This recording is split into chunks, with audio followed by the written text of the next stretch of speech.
Shalom, saudara yang kasih Tuhan Yesus Kristus. Kembali berjumpa di dalam Bible Study CK7 malam hari ini. Saudara masih ingat pelajaran terakhir kita? Bagaimana Esau dan Yakub mulai bermusuhan dan mereka saling tipu satu dengan yang lain. Ishak dan Ribka, ayah dan ibu mereka tinggalkan, lalu Yakub lari ke Mesopotamia dan Esau berusaha untuk membalas dendamnya.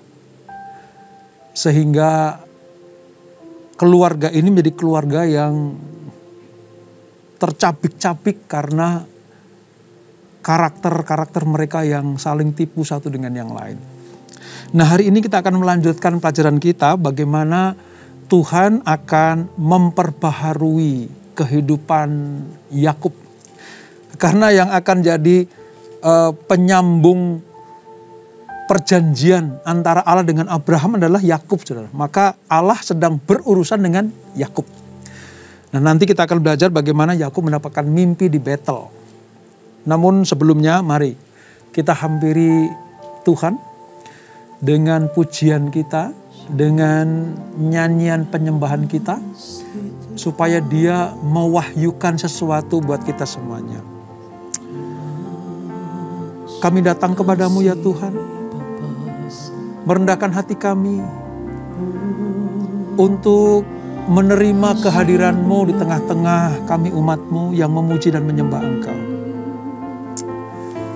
Kami rindu hadirat-Mu. Kami haus akan lawatan-Mu Tuhan. Jamah kami, urapi kami Tuhan. Urapi kami yang merindukan Engkau. Shikirala rabayara larabala rabalara. Shikirala rabayara larabala rabala rabala rabala rabala rabala. Haleluya. Haleluya. Inala rabba shikirala rabayara larabayara. Shikirala rabayara rabala. Hanya dekat Allahku, rasa tenang hatiku, Kau sertai jalanku sepanjang hidupku.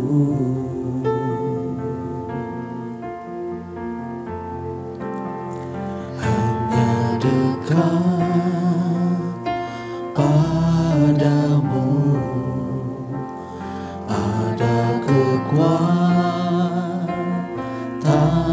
baru.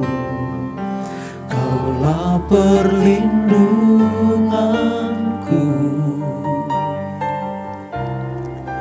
keselamatanku.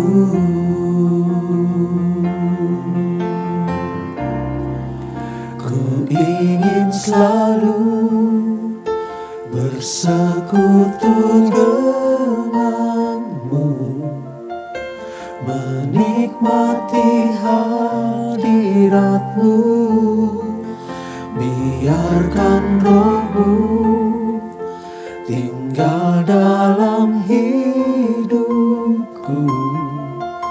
Sungguh indah bersamamu selamanya.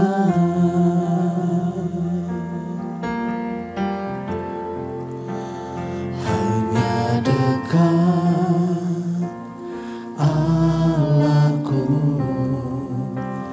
rasa tenang hatiku, Kau sertai jalanku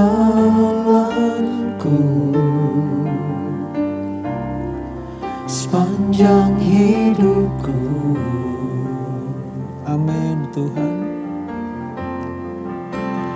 Hanya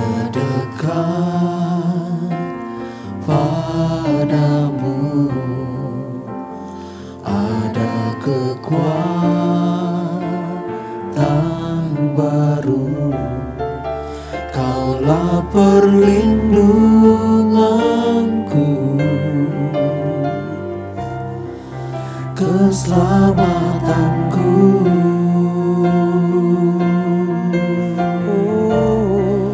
Ku ingin selalu bersekutu denganmu, menikmati hadiratmu.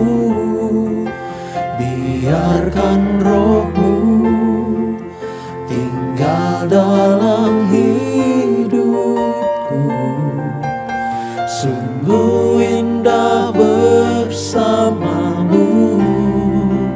Ku ingin selalu bersekutu denganmu, menikmati hadiratmu.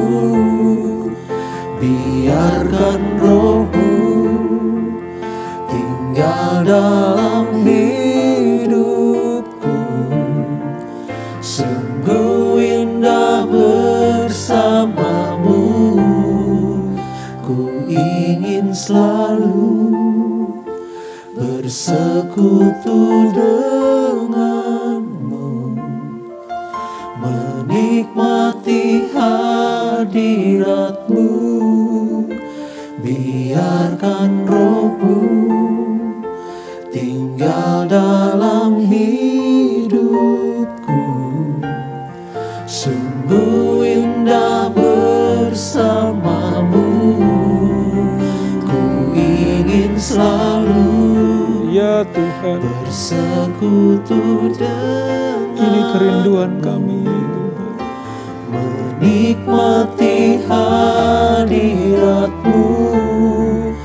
Biarkan rohmu tinggal dalam hidupku. Sungguh indah bersamamu. Sungguh indah bersamamu. Sungguh indah bersamamu selamanya. Haleluya, haleluya, haleluya, Yesus, haleluya. Terima kasih Tuhan, terima kasih Bapa, terima kasih Yesusku.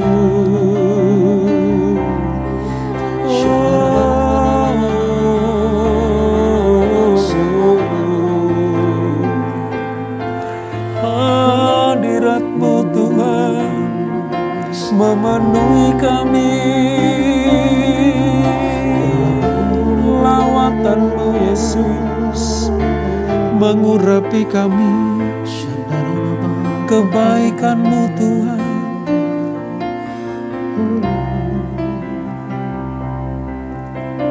Yesus kau segalanya bagiku.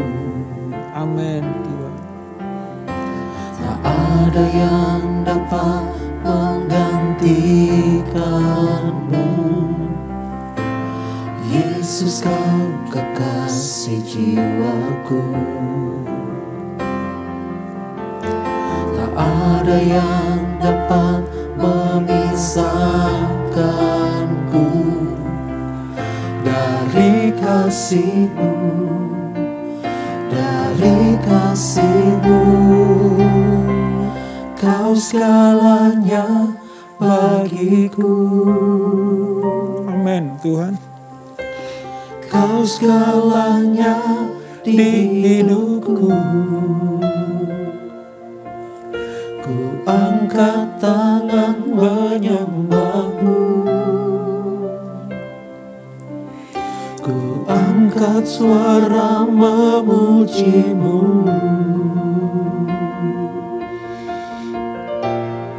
Yesus, Yesus.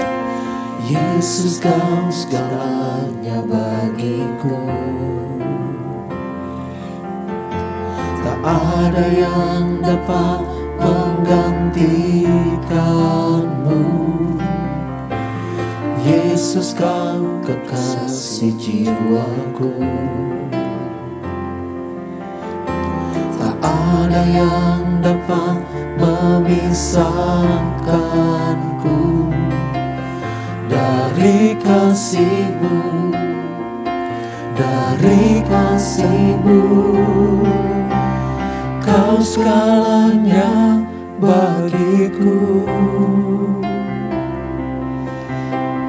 Kau segalanya di hidupku. Ku angkat tangan menyembah-Mu.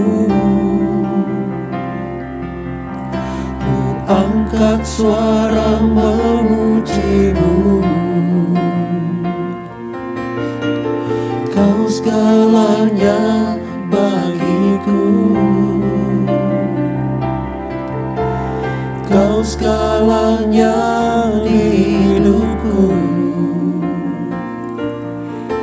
Ku angkat tangan menyembah-Mu. Ku angkat suara memuji-Mu.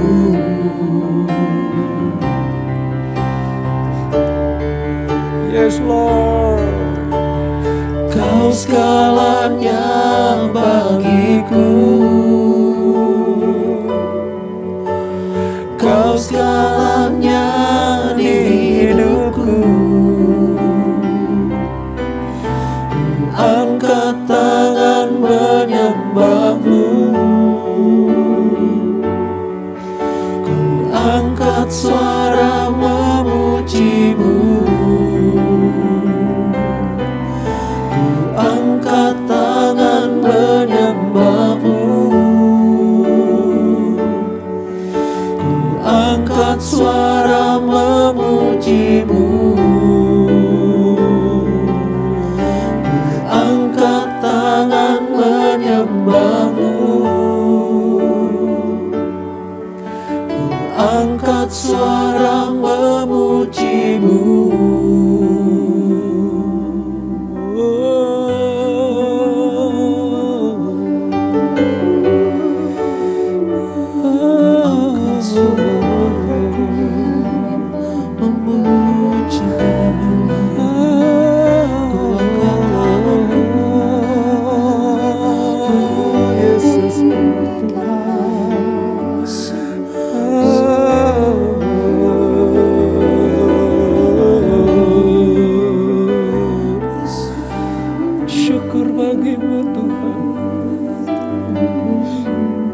Syukur bagimu Yesus. Kau Allah yang layak disembah dan dipuji. Sebab Engkau segala-galanya bagi kami Tuhan. Tidak ada yang dapat memisahkan kasih-Mu dari kasih kami. Tidak ada yang dapat memisahkan Engkau dari kami. Dan kami tidak mampu hidup tanpa-Mu. Oleh sebab itu Bapa, tuntun kami senantiasa. Pegang tangan kami terus-terusan Tuhan. Supaya kami tidak salah melangkah. Supaya kami tidak salah mengambil keputusan. Dan firman-Mu yang akan menuntun kami. Firman-Mu yang akan membimbing kami. Untuk hidup di dalam kebenaran-Mu itu. Kami akan melanjutkan pembelajaran kami ya Tuhan. Urapi kami, urapi hamba-Mu. Supaya ada firman kehidupan yang dapat kami terima, kami terapkan, kami lakukan di dalam setiap kehidupan anak-anak-Mu. Terima kasih Bapa. Di dalam nama Yesus, kami sudah berdoa dan mengucap syukur kepada-Mu. Haleluya. Amin. Amin. Saudara merasakan jamaah dan hadirat Tuhan? Saya sangat menikmatinya saudara, bahwa Allah ada di tengah-tengah kita. Sementara kita memuji dan menyembah Dia, kita ada di dalam lawatan Tuhan, maka Apa yang menjadi keperluan, kebutuhan, kerinduan saudara, Tuhan akan jawab, Tuhan akan genapi. Baik, kita akan melanjutkan pembelajaran kita dari Kejadian pasal yang ke-28 saudara. Kejadian 28, Perjanjian Lama halaman sekitar 28. Kita akan melihat bagaimana Allah terus bekerja lewat kehidupan Yakub. Sekalipun memang latar belakangnya tidak begitu sempurna, tetapi atas pilihan Tuhan, maka Yakub terus disempurnakan. Yakub terus dibersihkan. Yakub terus diproses Tuhan supaya menjadi manusia yang betul-betul layak. Manusia yang siap untuk menerima perjanjian-perjanjian kekal dari Tuhan.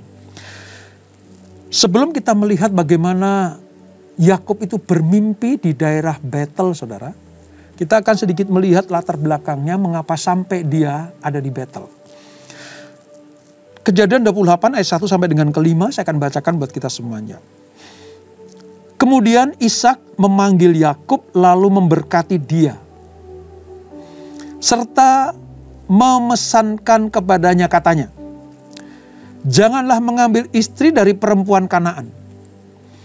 Bersiaplah, pergilah ke Padan Aram, ke rumah Betuel, ayah ibumu, dan ambillah dari situ seorang istri dari anak-anak Laban, saudara ibumu.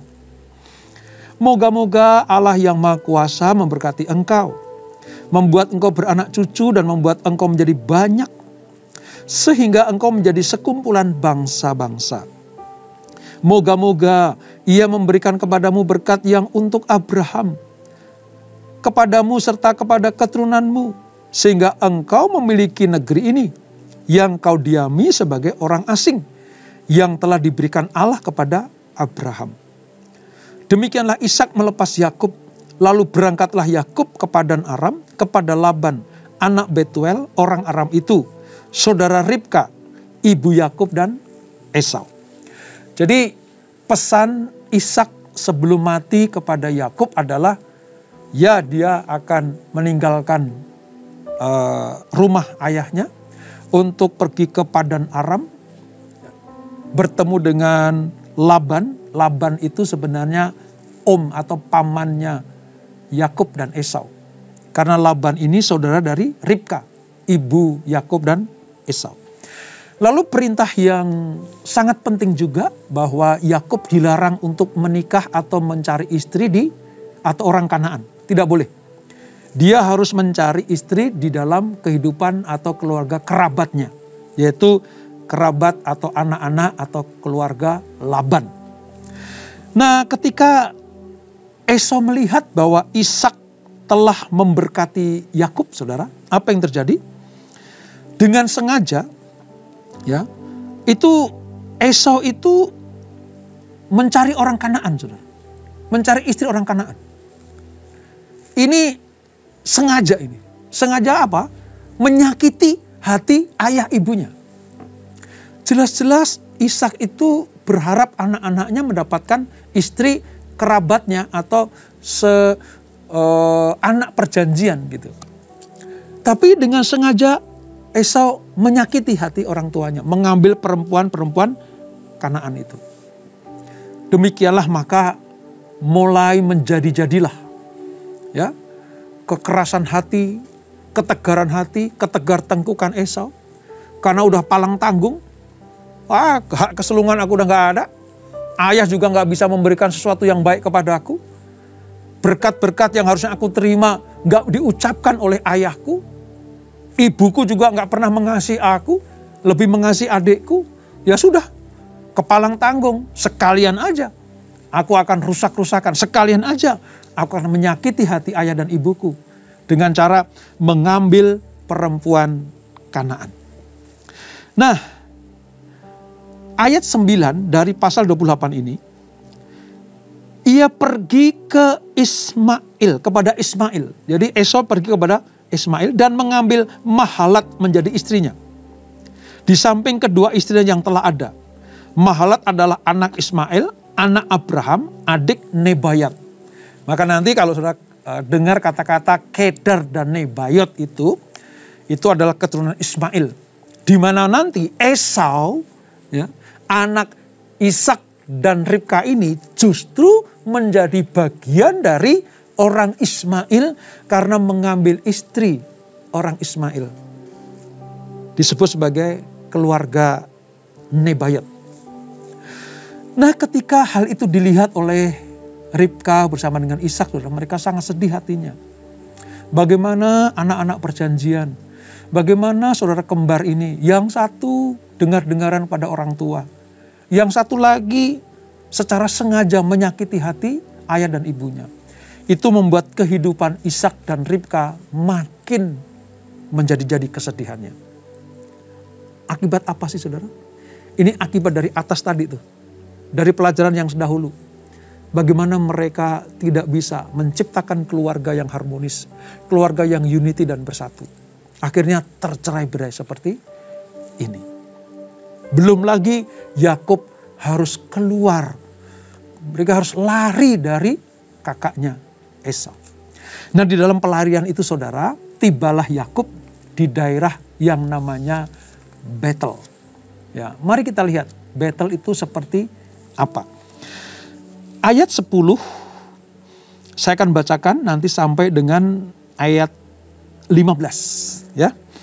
Kejadian 28 ayat 10 demikian firman Tuhan. Maka Yakub berangkat dari Beersheba dan pergi ke Haran. Ia sampai di suatu tempat dan bermalam di situ. Karena matahari telah terbenam. Ia mengambil sebuah batu yang terletak di tempat itu dan dipakainya sebagai alas kepala. Lalu membaringkan dirinya di tempat itu. Maka bermimpilah ia. Ia di bumi, ada ya, mimpilah ia di bumi, ada dirikan sebuah tangga yang ujungnya sampai ke langit. Dan tampaklah malaikat-malaikat Allah turun naik di tangga itu. Berdirilah Tuhan di sampingnya dan berfirman, Akulah Tuhan Allah Abraham nenekmu dan Allah Ishak. Tanah tempat engkau berbaring ini akan kuberikan kepadamu dan kepada keturunanmu. Keturunanmu akan menjadi seperti debu tanah banyaknya. Dan engkau akan mengembang ke sebelah timur, barat, utara, dan selatan. Dan olehmu serta keturunanmu, semua kaum di muka bumi akan mendapat berkat.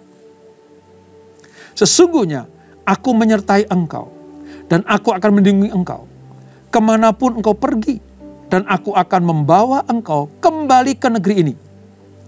Sebab aku tidak akan meninggalkan engkau, melainkan tetap melakukan apa yang kujanjikan kepadamu. Ketika Yakub dalam pelariannya saudara, menuju ke Haran, dia kecapean, lelah, dia berbaring di situ. Dia letakkan satu batu untuk ganjalan kepala atau seperti bantal begitu ya. Nah, dia tertidur, lalu bermimpilah ia. Mimpinya luar biasa. Di bumi ada tangga ke atas sampai ke surga. Di situ terlihat malaikat Tuhan itu turun naik, ya, turun naik dari tangga itu. Dan ketika itu terjadi, Yakub heran dan kaget. Ditambah lagi dengan kekagetannya karena Allah hadir. Allah ada di tempat itu. Berdirilah Tuhan di sampingnya dan berfirman. Allah memperkenalkan diri sebagai Allahnya Abraham dan Allahnya Ishak, bapaknya Yakub. Saudara lihat, di sini Allah teofani untuk memberikan sebuah pernyataan yang diulang-ulang. Baik kepada Abraham, kepada Ishak, dan hal itu kepada Yakub. Kita bisa melihat hal ini saudara. Karena Allah memang sudah menyatakan bahwa lewat keturunan Abraham tadi. Maka berkat akan sampai kepada anak cucunya. Dan tepat seperti yang diketahui oleh Yakub pada malam itu. Demikianlah Allah menyatakan janjinya kembali. 3 patriark Israel ini saudara, Abraham, Ishak, dan Yakub mendapatkan penyataan yang sama. Bahwa Allah tidak akan pernah meninggalkan mereka. Allah tidak pernah melupakan mereka. Dan Allah akan berjanji untuk membuat mereka menjadi bangsa yang besar. Bangsa yang beranak pinak penuh. Bangsa yang akan memenuhi bumi. Dan Allah berjanji tidak akan pernah meninggalkan mereka. Supaya apa? Supaya mereka menjadi berkat juga bagi banyak bangsa lain.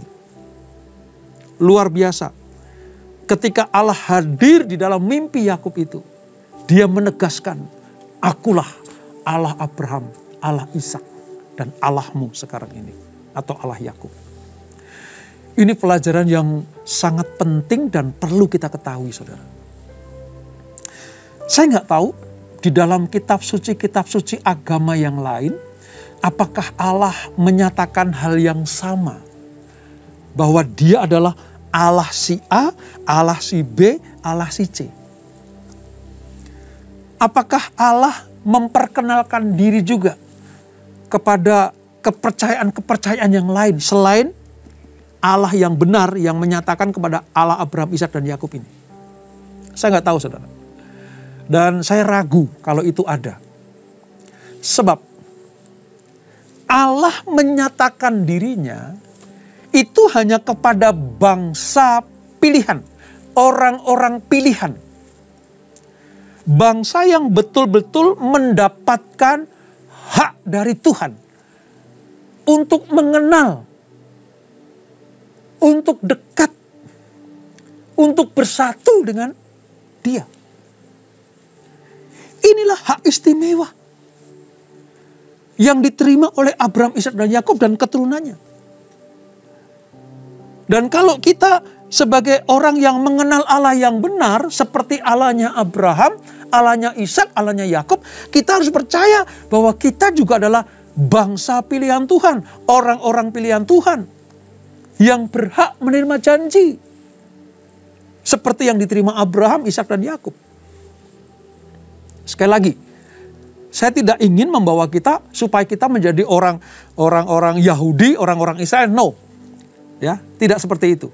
Tapi yang kita pelajari, kita imani adalah kalau kita memiliki iman yang sama seperti Abraham, Ishak, dan Yakub, percaya kepada Allah yang benar, dalam hal ini kepada Tuhan Yesus Kristus, maka perjanjian Allah kepada mereka bertiga itu sampai kepada kita juga, saudara. Ini yang ingin Tuhan mengerti bagi anak-anaknya. Tuhan pengen supaya kita tuh tahu bahwa kita adalah anak-anak perjanjian. Secara darah daging, kita tidak menjadi keturunan Abraham. Ingat ya? Secara darah daging. Tapi lewat iman kita. Lewat iman kita lah, maka kita disebut sebagai keturunan Abraham. Di Galatia 3 itu. Kita berhak terima janji Allah. Karena kita juga mempercayai Allahnya Abraham, Allahnya Ishak, Allahnya Yakub yang nanti akan menurunkan Mesias, yaitu Tuhan Yesus. Wow, luar biasa, saudara. Semakin kita mendalami pengertian firman Allah ini, semakin kita yakin bahwa iman kita tidak salah. Iman kita pada jalur yang benar. Iman kita on the track. Artinya seperti yang Tuhan mau. Ya. Nah, sesuatu yang istimewa yang didapat dari Tuhan oleh Yakub adalah Tuhan itu memperkenalkan dirinya. Ini, saudara, yang saya pikir tidak ada di dalam kepercayaan-kepercayaan yang lain. Saya sering berkata, agama-agama di dunia ini adalah prakarsa manusia untuk mengenal Allah, mencari Allah. Jadi idenya, prakarsanya dari manusia untuk mencari Allah. Nah, otak manusia yang segede bakpao itu tidak mungkin bisa menjangkau pengertian yang sempurna tentang Allah. Nggak bisa. Kecuali Allah sendiri yang memperkenalkan dirinya. Itu bedanya kepercayaan lain dengan kekristenan. Kalau kekristenan adalah prakarsa Allah untuk dikenal oleh manusia. ide Allah untuk dikenal oleh umatnya. Itu kekristenan. Seperti yang terjadi kepada Yakub ini. Ketika dia mimpi, itu darah Luz namanya, Luz. Darah Luz nanti diubah menjadi Betel. Bagaimana Allah memperkenalkan dirinya. Nah, kalau Allah yang memperkenalkan dirinya, maka manusia bisa melihat, manusia bisa merasakan, manusia bisa menemukan. Tapi kalau ide dari manusia, sulit untuk ketemu sama Tuhan. Kalau Allah tidak memperkenalkan dirinya. Makanya saya mau katakan begini saudara, kita menyembah Allah yang kita kenal. Ya. Kepada perempuan Samaria di dalam Injil Yohanes, Yesus itu mengatakan begini, hei perempuan Samaria, kamu menyembah Allah yang tidak kamu kenal. Kami, orang-orang pilihan Tuhan, orang-orang Israel, keturunan Abraham, Ishak dan Yakub, itu menyembah Allah yang kita kenal. Saya peringatan buat kita semuanya, saudara. Ketika penyembahanmu, persembahanmu, ibadahmu, pelayananmu, engkau tujukan kepada Allah yang kita kenal, maka itu tidak sia-sia. Sia-sialah manusia kalau menyembah, memuji, beribadah, melayani kepada Allah yang tidak dikenal. Kabar baik malam hari ini buat kita semuanya. Seperti Allah memperkenalkan dirinya kepada Yakub di Betel itu.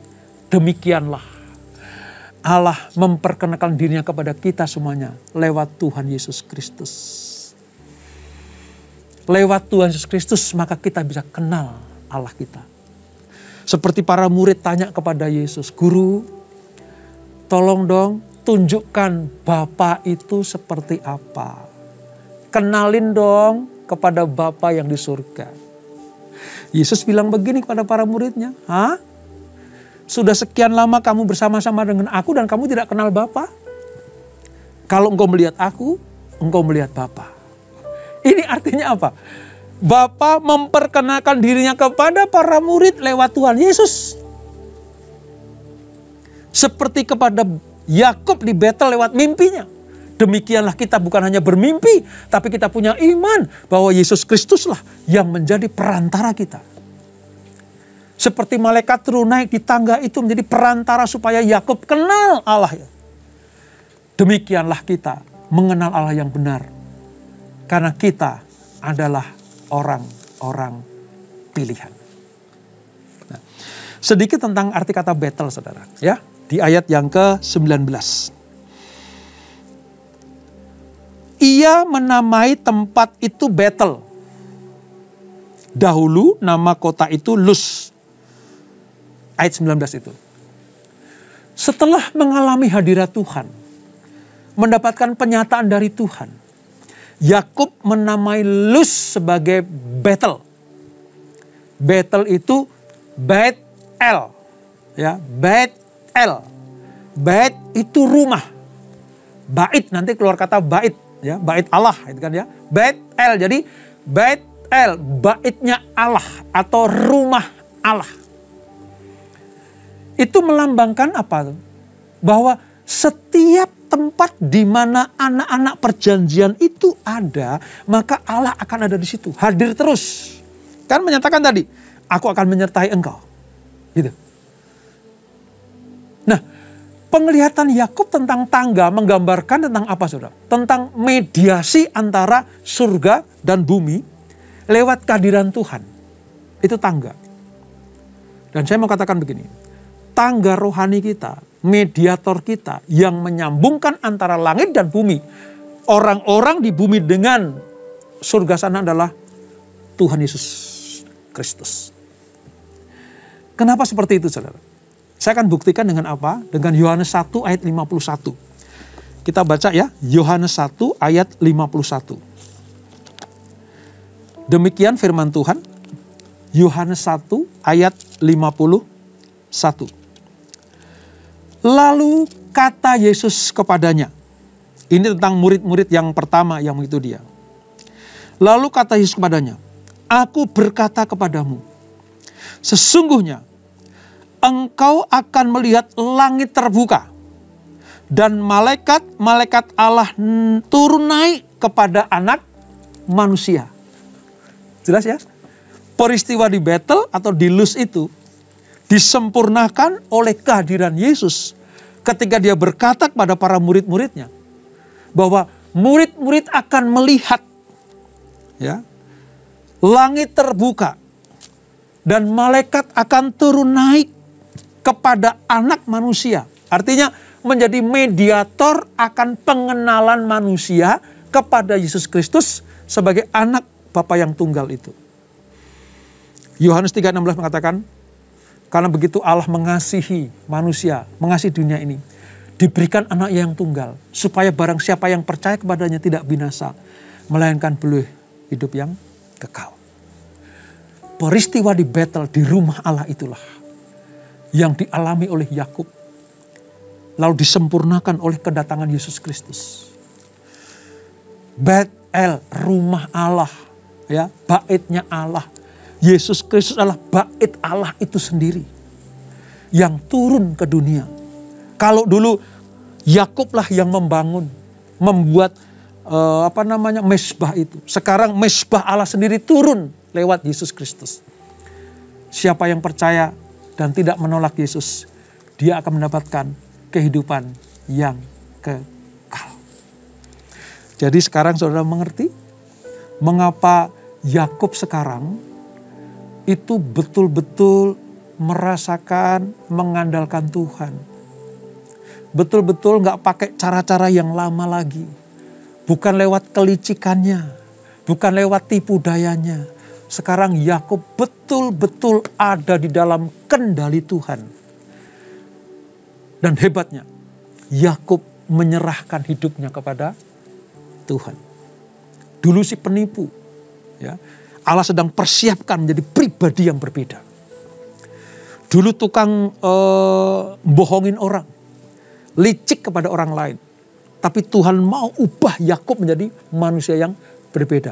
Nanti akan kita lihat pelajaran berikutnya, saudara. Bagaimana Allah merubah Yakub menjadi pribadi yang luar biasa. Nah, ada satu pernyataan Yakub yang menurut saya itu dahsyat luar biasa, saudara. Di ayat yang ke-16 dan 17. Di dalam mimpi itu, dia melihat tangga, lalu malaikat turun naik. Apa yang dikatakan Yakub? Ayat 16. Ketika Yakub bangun dari tidurnya setelah sadar, saudara, berkatalah ia, sesungguhnya Tuhan ada di tempat ini dan aku tidak mengetahuinya. Jadi, ternyata Allah ada di tempat ini. Aku gak sadar kalau aku tidak dibangunkan oleh Allah itu sendiri. Kalau Allah tidak menyatakan dirinya, aku gak tahu. Kira-kira seperti itu. Ayat 17. Ia takut dan berkata. Takut ini berbeda dengan ketakutan Yakub ketika dia dikejar-kejar Esau. Ya, tapi takut yang ini berbeda, saudara. Ia takut dan berkata, alangkah dahsyatnya tempat ini. Ini tidak lain dari rumah Allah. Ini pintu gerbang surga. Yakub membuat pernyataan yang luar biasa ketika dia menyebut ini tempat yang dahsyat, gerbang surga. Ya, dikatakan ini pintu gerbang surga, rumah Allah. Jadi kalau kita tinggal di rumah Allah, di Betel, pintu gerbang surga itu, maka kita bisa melihat, merasakan, menikmati hadirat Tuhan. Pantesannya, saudara, ada firman dikatakan, jangan kamu melalaikan ibadah-ibadahmu, pertemuan-pertemuan ibadah, itu bukan hanya relasi dengan manusia, tapi di rumah Allah, di Betel, di pintu gerbang surga itulah kita bisa menikmati hadirat Tuhan. Dan suara yang didengar oleh Yakub itu, saudara, itu kata-kata yang memberikan pengharapan. Kehadiran yang aktual dari Tuhan. Sehingga dia memperkenalkan dia sebagai El Shaddai, Allah yang akan mencukupkan, Allah yang akan memenuhi setiap kebutuhan Yakub. Bukankah itu yang kita rindu-rindukan, saudara? Oleh sebab itu, jangan pernah saudara meninggalkan Betel, rumah Allah. Ya, kehadiran Tuhan. Pintu gerbang surga. Supaya apa?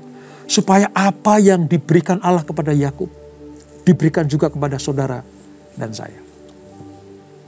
Mari, Yesuslah Tuhan dan Juru Selamat kita. Dia yang memperkenalkan dirinya sebagai anak Bapa yang tunggal itu. Supaya kita diperdamaikan dengan Bapa. Kita bisa melihat Bapa dan menikmati Bapa. Caranya apa? Tinggallah di dalam hadirat Tuhan, di Betel, di rumah Allah. Maka berkat-berkatnya akan dilimpahkan. Kita tundukkan kepala. Bapa di surga, terima kasih untuk pelajaran pada hari ini. Kami diingatkan lewat kehadiran Tuhan, maka kami akan mendapatkan damai sejahtera dan pengharapan atas perlindungan dan penyertaan Tuhan. Seperti yang dialami oleh Yakub di Luz, bagaimana dia mendapatkan penyataan Tuhan. Ketika sadar dalam mimpinya, maka Yakub langsung bangun, menyatakan pernyataan imannya bahwa ini adalah rumah Allah. Maka Luz diubah menjadi Betel, bait Allah, rumah Allah. Ini pintu gerbang surga. Jadikan kami manusia-manusia yang bisa menikmati hadirat Tuhan. Menikmati janji-janji Tuhan. Sebab Tuhanlah yang menyatakan dirinya kepada kami. Itulah keuntungan kalau kami percaya kepada Allah yang benar. Tuhanlah yang memperkenalkan dirinya kepada kami. Terima kasih Bapak. Terima kasih untuk pelajaran pada hari ini. Berkati anak-anak-Mu. Supaya kami senantiasa semakin cinta kepada Tuhan. Mengasihi Yesus Kristus.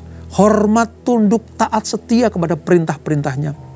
Maka apa yang dijanjikan Allah akan digenapi dalam kehidupan kami. Berkati anak-anak semuanya. Kami percaya kesehatan, perlindungan, damai, sejahtera dan sukacita melimpah dan melingkupi kehidupan kami. Berkati seluruh anggota keluarga mereka. Berkati pekerjaan mereka. Berkati usaha bisnis mereka. Dan kami percaya seluruh anak-anak-Mu yang taat dan setia akan diselamatkan oleh Tuhan. Sebelum kami berpisah, kami akan terima berkat yang daripada-Mu. Kekasih-kekasih Kristus, arahkan hatimu kepada Tuhan, terimalah berkat, kasih anugerah dari Allah Bapa yang berlimpah-limpah. Di dalam anaknya yang tunggal Tuhan Yesus Kristus. Dan persekutuan yang dalam Roh Kudus menyertai kita semuanya. Mulai saat ini sampai Maranatha.